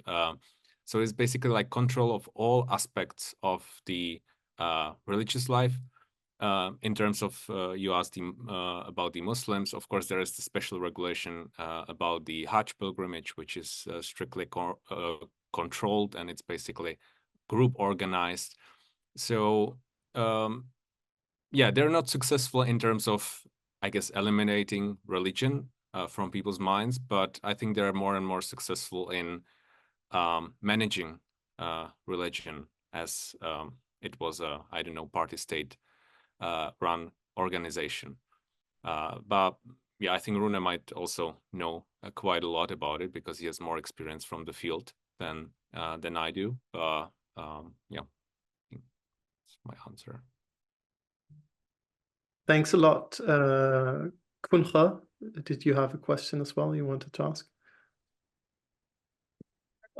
Yeah, thank you for your presentation, Professor Chang, right? So I think in your last slide, you argue that there is no direct proof, but Chinese tech firm and high-tech products like Huawei Safe City could be useful for political leaders in ways to go beyond like simply protecting orders or maintaining social stability. So my question, does high-tech companies from, for example, Google, Twitter, or Facebook or Meta has the same effect, right? Can be used to, for example, go beyond maintaining social order, or they maybe be used in these grassroots social movements, or where they benefit the United States governments? That's my question. Thank you, Kunha. I think your question is very interesting. I think a lot of people also talking and also putting this kind of doubts. Is it actually the same thing going on? Are we using the Xiaomi cell phone, or is it the same? Are we using the iPhone? I think this is one point I would like to mention. It's about this sovereignty issues, which is called digital sovereignty.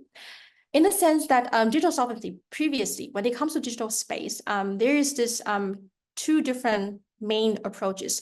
One is focused a lot about this multi-stakeholders approach, means that transparency, which is based a lot about this liberal values. And the other stress a lot about the rule of state-centric, multi-layer approach. In that approach, of course, involving various participants or actors also, but it stressed a lot about state's role. And particularly in this post-Snowden era, that this idea of digital sovereignty has been raised or has been increased, that a lot of now a lot of countries also strengthening the idea of the digital sovereignty. That means that, of course, your questions when it comes to how can we make sure those digital technologies might not be used in the different contexts, different democratic contexts. The thing I think probably is about, as I mentioned, whether there is any kind of check and balance system going on, and also is there also some kind of data protections law being implemented? If those kind of mechanism coexisting, or there is this balance mechanism going on, at least it is possible to minimize that possibility. But as I mentioned, those before the Snowdens, people talk about multi-stakeholder approach. It means that cyberspace shouldn't be regulated, particularly by nations, or nation states shouldn't having this increasing role involving this particular virtual space. But after post-Snowden area, then the idea seems to be central state should also play particular role when it comes to, is there any damage of the sovereign, or is there any sacrificing of the sovereign? So I would say what important is whether there is any particular mechanism in terms of check and balance, and also is there any particular data protections laws or those kind of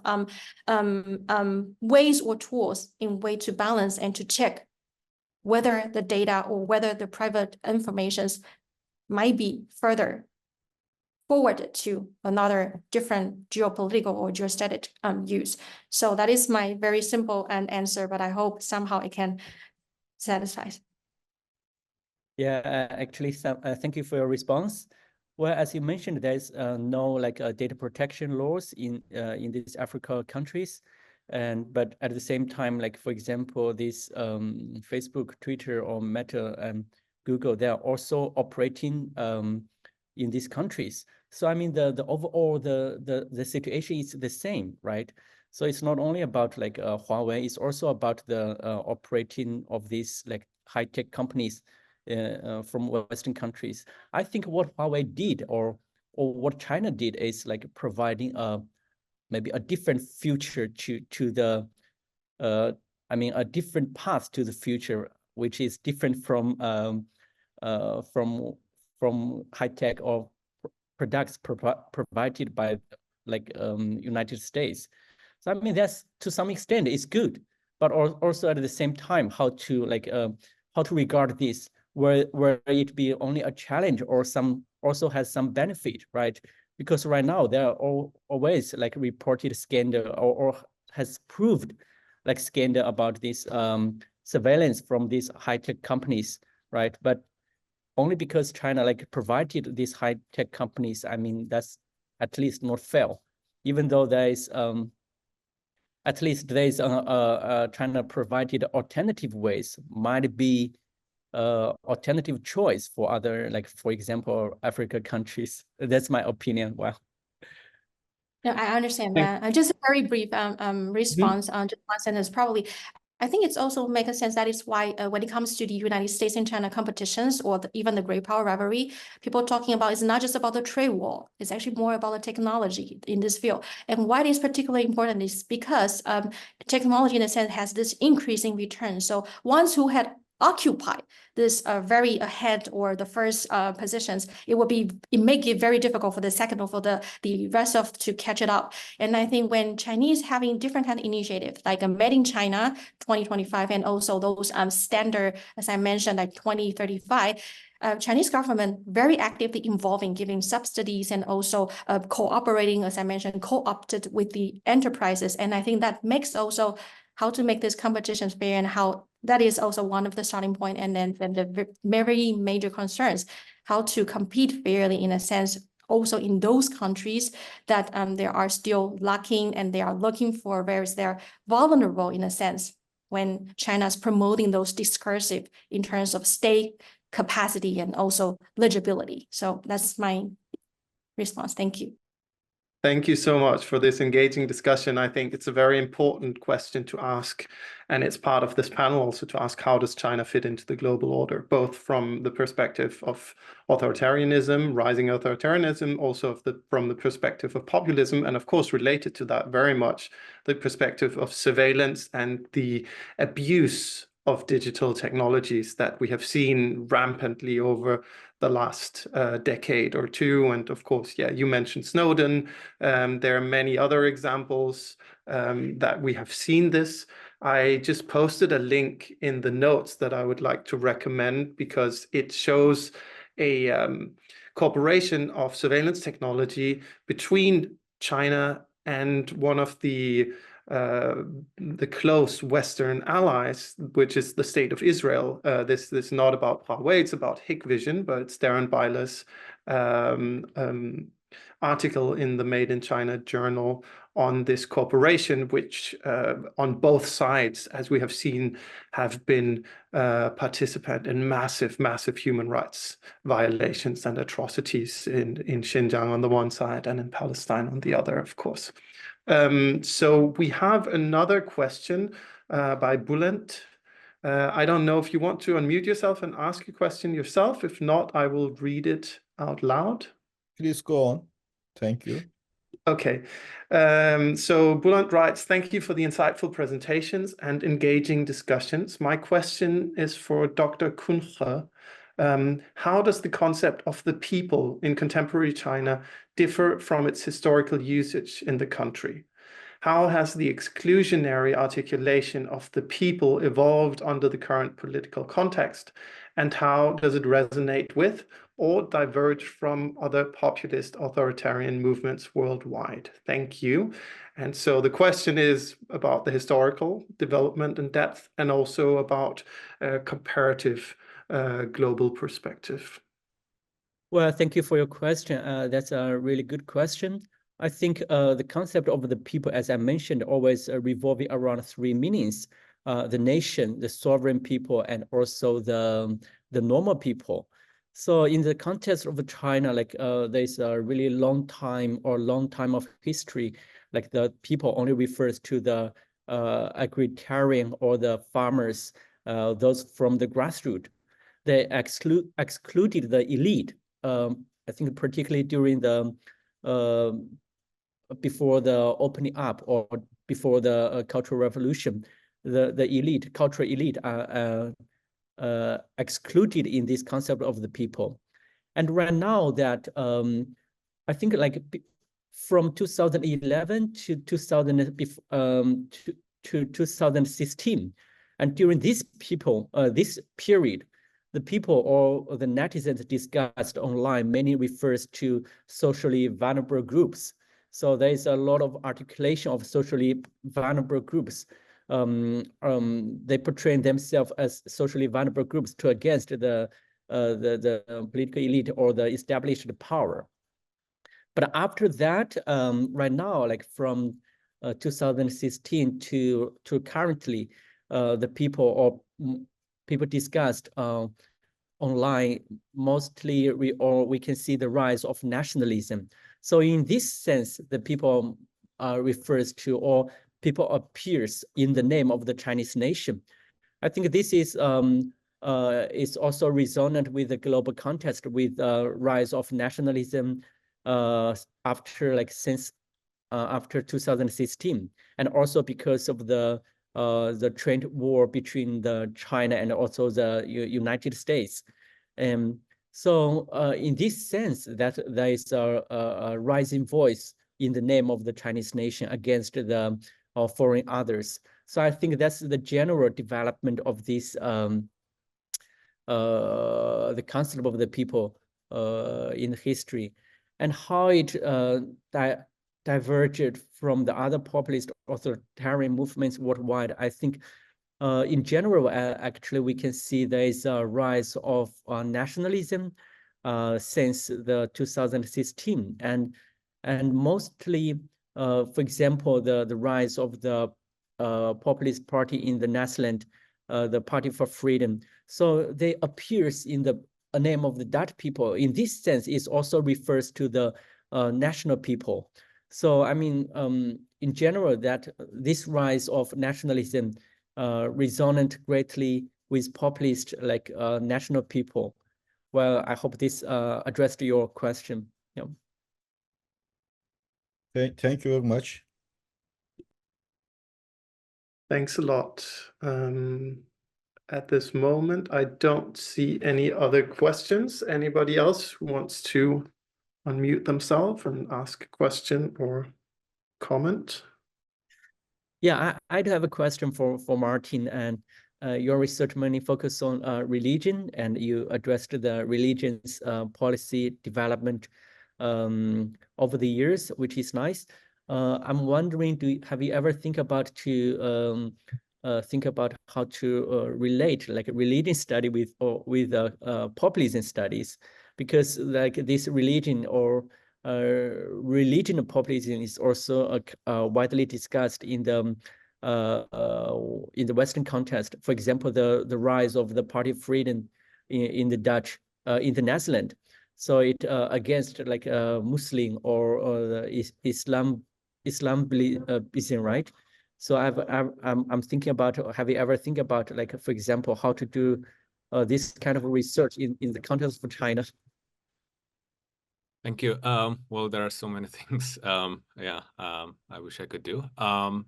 But I'm not, to be absolutely clear, I'm not expert in religions. What I'm interested in is basically the regulations concerning religions, how the law evolves, how the law is amended, what are the kind of official narratives. So indeed, I think it would be absolutely fitting to the study of populism as well. But at the moment, it's more of a kind of side interest of mine, as I'm supposed to work on something slightly different for my project. But yeah, I mean, it's a good point, and yeah, it's certainly a future possibility. Thank you.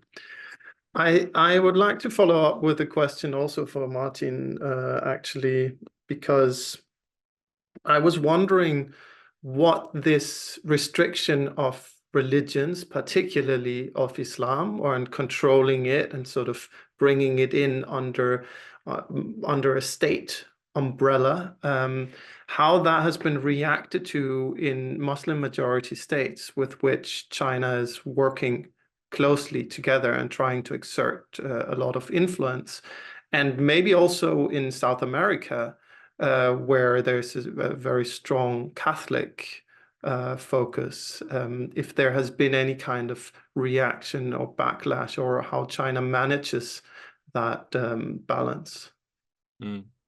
Yeah, thank you for the question. I think it's quite it's pretty interesting topic actually, and I think one of the few Muslim countries kind of voicing discontent about the situation of the Muslims in China is Turkey.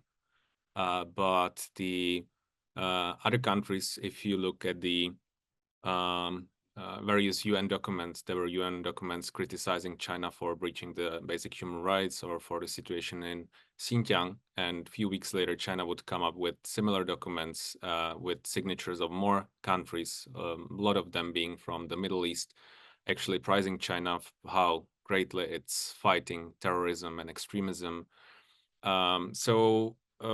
Yeah, that's for many people quite surprising that the Muslim community is not really supporting the Muslims in China. Actually, you see that the Palestinian representatives would be meeting with the Chinese, and they would be, again, clapping each other backs like, yeah, we are doing great, and China is doing great fighting against terrorism. I'm not familiar with the South America, but of course, in terms of Christianity, in terms especially Catholicism, last few years, there have been these secret deals between Vatican and Beijing. No one knows the content, but it seemed to be kind of mutual agreement that Vatican will recognize the Catholic priests in China before they were basically excommunicated because they were not approved by Vatican. I think now it's not the case. For Vatican, of course, China, as I said, the number of religious believers is rising. So for Vatican, it's kind of important injection of new believers, while in, I guess, Europe, Northern America, the number of believers is going down. So yeah, it's kind of really tricky and sometimes surprising when you realize who is supporting who and who is actually not supporting who. So that's the case of the Muslims. That might be the case of the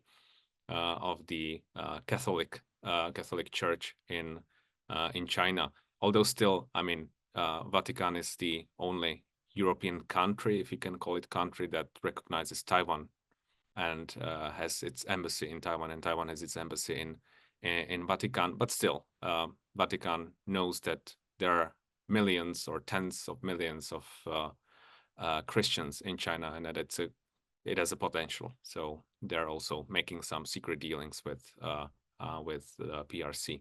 So yeah. That's very interesting indeed, and it again comes back to questions of power politics versus principles, including human rights principles. We're witnessing that on a massive global scale at the moment, also, but also in these religious institutions. Hadja had a question, so I will pass to her first. Go ahead, Hadja. Hi, sorry, I couldn't find the raising hand button. It's silly, but yeah. Thank you very much for all fascinating presentations. I really enjoyed it a lot. And my question goes to Dr.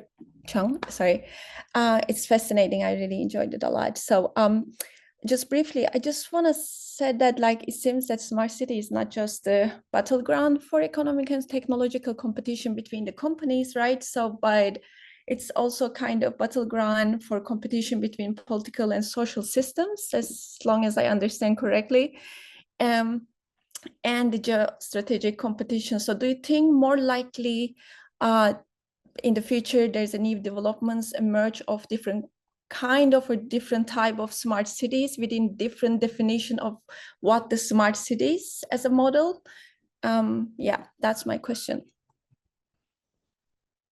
Thank you. That's a very interesting question. I think, of course, how do you define, of course, from this Safe City project, stress a lot about the safe, but it's actually, as you mentioned, it's part of the so to speak, the broader smart city projects, basically using all this in terms of Wi-Fi, in terms of surveillance, camera, facial recognitions, all those techniques, and as well as, for instance, like how to improve the e-governance in within different kind of use of the technology advancement.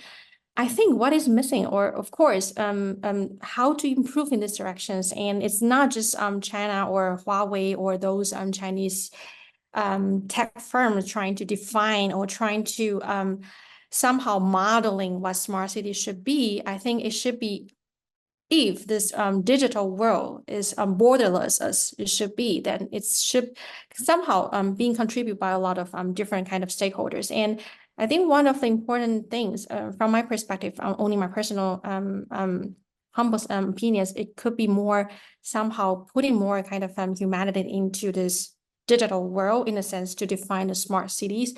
And I think particularly when we talk about the smart cities, and it is a lot about this very hot idea of applying technologies or different kind of techniques, but it rarely talk about how to kind of enter changes with cultural, or how to bring, for instance, various cities together on the platform to talk about the possibility and to work somehow multilaterally. And I hope, and I think, of course, I couldn't definitely say that that's the direction, but I hope that can be in this direction to further develop this, so to speak, smart city, and not necessarily focusing a lot about how the new innovations or creations provided by various companies, each competing with the new products and new source or new sphere of innovation. So that is simply my idea, but I think that's a very interesting question. Thank you. Thanks a lot. We're coming towards the end, unfortunately, of today. I did see, though, that Bülent had a comment, and also Kunhe, because Kunhe has taken most of the questions so far. I'm going to give Bülent the word first, and then Kunhe afterwards. Both of you have 1 minute. I'm going to cut you short at that to give you a comment. Please go ahead. Bülent, you're first. You're muted. Please unmute yourself. Thank you, Rune. Actually, this is a kind of follow-up question to your question to Dr. Lavička. I wonder what ways do this Chinification and Sinicization of religion policies reflect broader trends of populist authoritarianism within China? And what implication do these trends hold for both domestic and domestic religious communities, including Buddhist and Falun Gong, beside of Muslim, as you mentioned, Christians and other maybe philosophic religions, and also how it affects China's global image? Thank you. Kunhe, was your comment also to Martin, or is it unrelated to that? No, it's unrelated, but I Okay. clear my, yep. And Martin, you get 30 seconds to answer it, and then Kunhe. Okay. So, yeah, thank you for the question. I mean, the Sinicization or Chinification, it depends how, it means quite the similar thing, I think.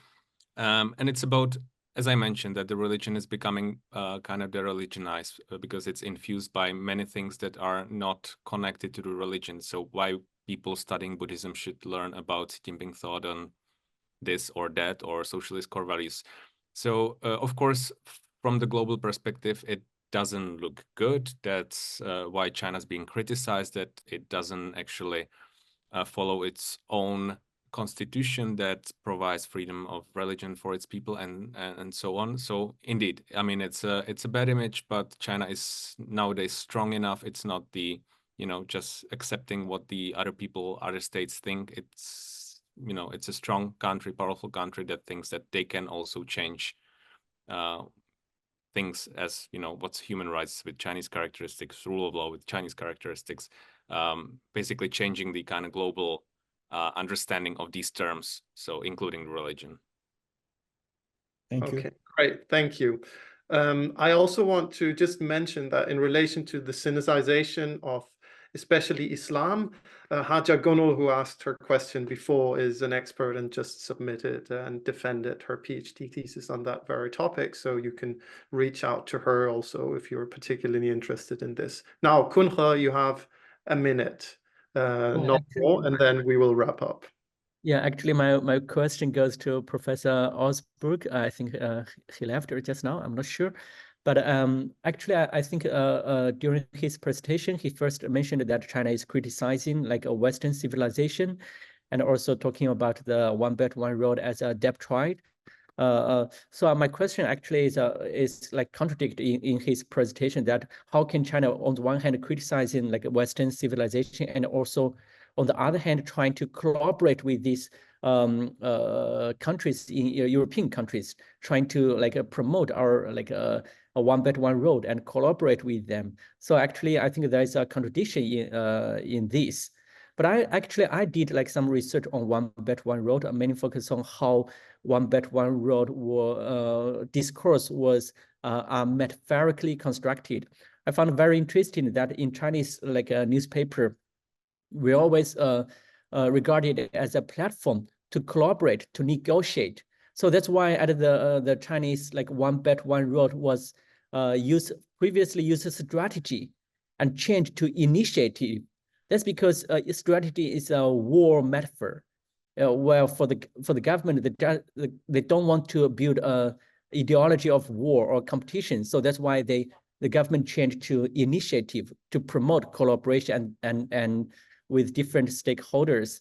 And from Western newspapers, is mainly use the war metaphor, like for example, Chinese like economic war with countries, and ideological war, and also tech war. So you can see that's two different of narratives. They use different metaphors to construct like different ideology. So that's my my comments. Yeah. Okay, thank you very much. And thank you all for contributing. We have come to the end now, and we're going to wrap up. It's been a very fascinating session, a lot of great discussions at the end, also very engaging. I learned a lot from all of you. One of the things that I think I'm definitely taking away from this is the question of populism's relation to the political system and the global reach of populism, either, as Ozturk pointed out, a possibility of a transnational populism of different scale, or indeed the global phenomena of nationalist populism, which I think is what we hear about more often and see much more clearly. Also, one thing that I was a little bit unclear about in some of the presentations, but unfortunately we don't really have time to discuss it now, but it could be something to think about further in the future, is this question of the elites versus the scapegoats. I was a bit puzzled by, for instance, multinational corporations being mentioned as scapegoats. That is definitely not how I understand it.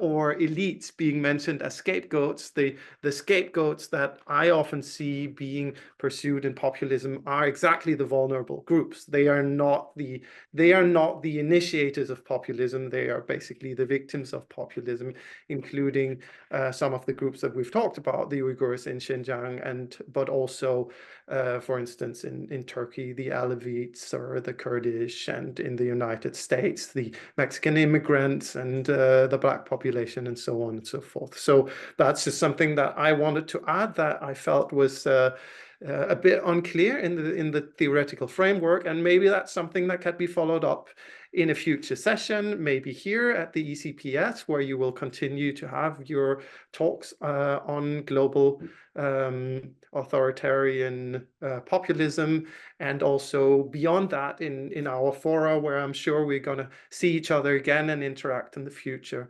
So with that, I'm going to pass back the word to Christo to make his closing remarks. And I thank you all for being here, for contributing, and also for inviting me to moderate the session. Thank you, Dr. Steinberg, for your great moderation, and thank you to all the panelists for your very insightful presentations today. I'd also want to extend a big warm thank you to all of the attendees today for coming to today's panel. You've definitely enriched it with your questions and your remarks. Could everyone please mark on your calendars that our next panel will be on May 30th? And please remember to register and join us as we discuss the resurgence of expansionist Tsarism, populist autocracy in Russia. Wish you all a great day. Thank you.